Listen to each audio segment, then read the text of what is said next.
Hello friend, welcome to it and repeat. কেমন আছো সবাই? আশা করি সবাই খুব ভালো আছো। আর আমার আজকের রেসিপি হলো ছানার কেক। পুরো রেসিপিটা দেখো বন্ধুরা, আশা করি ভালো লাগবে তোমাদের। তাহলে চলো এবার শুরু করি। এখানে দেখো আমি 1 লিটার দুধ নিয়ে নিচ্ছি, একদম ফুল ক্রিম দুধটা নিয়েছি। ফুল ক্রিম দুধটাই নেওয়ার চেষ্টা করবে, তাতে কিন্তু খুব ভালো হয় আর ছানাটাও কিন্তু বেশ অনেকটা হয়। তারপরেই দেখো দুধটাকে একবার ফুটলেই যথেষ্ট, খুব বেশি ফোটানোর দরকার নেই। তারপর একটু ভিনেগারের মধ্যে জল মিশিয়ে দিয়ে তারপরে ভিনেগারটা দিয়ে দিলাম। দেখো একবার ফুটে ওঠার পরেই দিয়েছি, আর দেখো ছানাটা কত সুন্দরভাবে কেটেছে। খুব বেশি ফোটানোর দরকার নেই, একবার ফুটলেই কিন্তু ছানাটা খুব সুন্দর হবে। তো দেখো ছানাটা হয়ে গেল, এবার চলো একটু ছাঁকনিতে ছেঁকে নিই। দেখো কত সুন্দর হয়েছে ছানাটা। ছাঁকনিতে ছেঁকে নিলাম, তারপরেই এর মধ্যে না ঠান্ডা জল দিয়ে খুব ভালো করে ধুয়ে নেব, যাতে ভিনেগারের গন্ধটা না থাকে।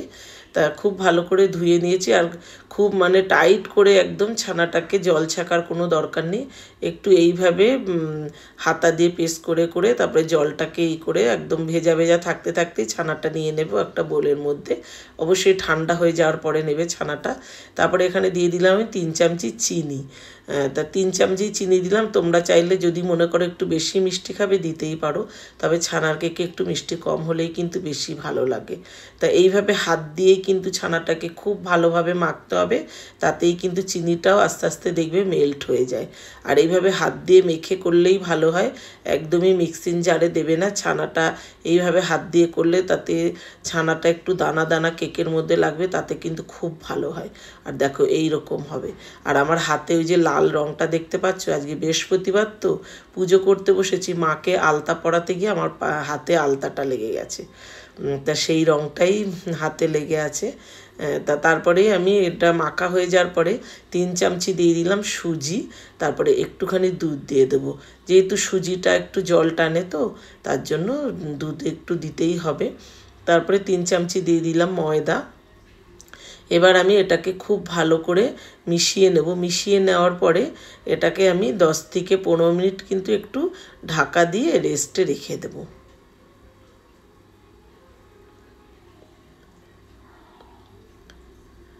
তা 15 মিনিট পরে দেখো চলে আসলাম। দেখো সুজিটা কিন্তু অনেকটাই ফুলে গেছে। এবার এর মধ্যে আমার আরও একটু দুধ মেশাতে হবে। তারপরে একটু ড্রাই ফ্রুট দিয়ে দিলাম। ড্রাই ফ্রুটের মধ্যে কাজু আর আমন্ড একটু দিয়ে দিলাম। সামান্য একটু ঘি দিলাম। ফুল ক্রিম দুধ হলে ঘিটা দরকার পড়ে না, তবুও একটু স্বাদ বাড়ানোর জন্য আরও একটু ঘি দিয়ে দিলাম। একদম সামান্য ঘি দিয়েছি। তারপরে এই যে আবার একটু দুধ দিয়ে দিলাম। তবে হ্যাঁ বন্ধুরা, একটুখানি এলাচের গুঁড়োও কিন্তু দিয়েছি। সেটা কিন্তু তখন হয়তো ভিডিওটা অন করিনি, তাই জন্য তোমাদের দেখাতে পারলাম না। তবে একটু এলাচ গুঁড়ো দিলেও কিন্তু খুব ভালো হয়। তারপরে দেখো এটাকে খুব ভালো করে মিশিয়ে নিলাম। এদিকে হাঁড়িটার মধ্যে নুনটা ঢেলে দিলাম। এই নুনটা আমি অনেকবার কেক বানিয়েছি, নুনটাকে দিয়ে হাঁড়িটা একটু প্রিহিট করতে দিয়ে দিয়েছি ওদিকে। তারপরে এখানে দেখো ব্যাটারটা একদমই এইভাবেই করতে হবে। সবশেষে এই যে 1 চামচি মতন, ছোটো চামচির 1 চামচি দিয়ে দিলাম বেকিং পাউডার। আর একদম সামান্য 1 পিঞ্চ মতন দিয়ে দিলাম বেকিং সোডা। বেকিং সোডাটা কিন্তু অল্পই দেবে, বেকিং সোডায় কিন্তু স্বাদটা নষ্ট করে দেয়। একদম অল্প দেওয়ার চেষ্টা করবে। একই ডাইরেকশনে ভালো করে মিশিয়ে নিলাম আবারও। তারপরে একটা বাটির মধ্যে ঘি ব্রাশ করে নিয়েছি। ঘি বা তেলও ব্রাশ করতে পারো। নিচে একটা কাগজ দিয়ে দিয়েছি। তারপরে এই যে ব্যাটারটাকে ঢেলে দিলাম, আর এইভাবে চামচি দিয়ে ভালোভাবে ছড়িয়ে দিলেই তারপরেই হয়ে যাবে। তারপরে একটু বাটিটাকে একটু ট্যাপ করে দেবে, যদি একটু ভেতরে হাওয়া থাকে বেরিয়ে যাবে। তারপরে এই যে হাঁড়িটা একদমই গরম হয়ে গেছে, খুব সাবধানে এই সময় করতে হবে। বসিয়ে দিলাম। তারপরে একদম 35 মিনিট পরে হাঁড়ির ঢাকনাটাকে কিন্তু তুলবো। 35 মিনিট পরে চলে আসলাম। দেখো কেকটা একদমই রেডি হয়ে গেছে। আর দেখো তোমাদের একটু টুথপিক দিয়ে দেখিয়ে দিচ্ছি, একদম ক্লিন হয়ে গেছে। তারপরে দেখো কেকটা ঠান্ডা হলে তারপরে তোমাদের বেড়ে দেখাবো।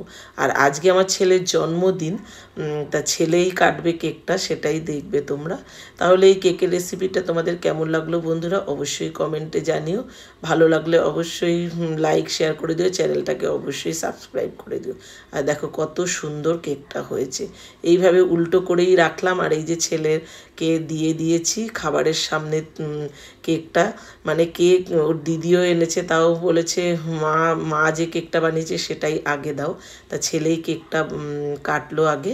তারপরে তোমাদের আরও একবার কেটে দেখাবো কতটা সফট হয়েছে, আর খেতেও কিন্তু অসাধারণ হয়। এইভাবে বানিয়ে নিও, দারুণ টেস্ট হয়। যাই হোক, কেক কাটা হলো, ছেলে এবার সবাইকে একটু একটু করে মুখে দিচ্ছে। কেকটা কাটার পরেই ছেলে খাওয়া দাওয়া করবে। যাই হোক, তোমরাও আমার ছেলেকে একটু আশীর্বাদ করো, ছেলের জন্মদিন সারা জীবন যেন ভালোভাবে থাকে। এটা হলো জামাই, জামাই ছেলেকে কেক খাইয়ে দিচ্ছে, ওটা হচ্ছে ননদ। আর এই যে আরও একবার কেটে তোমাদের দেখাচ্ছি কতটা সফট হয়েছে, একবার দেখো। তাহলে চলো বন্ধুরা, আজ আসি, সবাই ভালো থেকো, সুস্থ থেকো, সাবধানে থেকো। আবার আসবো অন্য কোনো রেসিপি নিয়ে। আজ আসি, টাটা।